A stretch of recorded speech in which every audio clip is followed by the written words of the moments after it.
We all know that the best way to meet new prospective donors, prospective board members, prospective employer is to get an introduction, is to have someone that we know introduce us to that person. The challenge often is that people can't think of anyone. So you may sit down with someone and say, hey, who do you know that might be open to a conversation about serving on our board, as an example. And the typical response that I hear from people is, well, I can't really think of anybody right now. So here's a really simple exercise that you can do with someone to get them to start thinking about people. So you take a piece of paper, no paper, and just write some grids on it.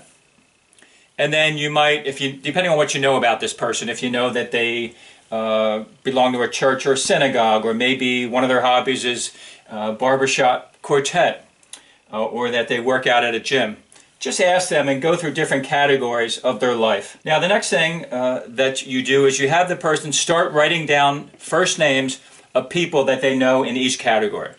Don't have them qualify or disqualify the person. Just, it's a brainstorming thing. So just start rattling off names. So for me, for my neighbors, I might say Julie, Harry, Bethany, right? And just keep going, trying to come up with as many names as I can. People that I sit on the board with, Mike, Chris, Paula, right? People in my church, Jack, Mary, Nancy. And you just keep going through all the categories. And then once the person has filled this out, start to go through each category.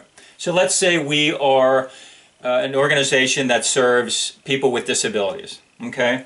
So go through each name with the person that you're sitting with. So they might say, tell me about Julie. Well, you know, interesting, Julie has a son with autism. Maybe she might care about the work we're doing, helping people with disabilities.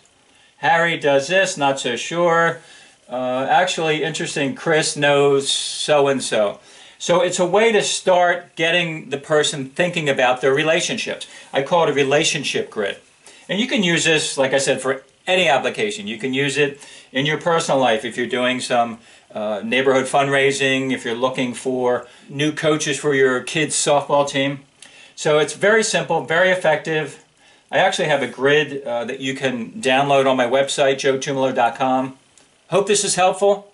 Keep coming back, joetumalo.com. Lots of free ideas, resources, ways to simplify your plan giving and your donor outreach. Until next time, all the best to you and your work.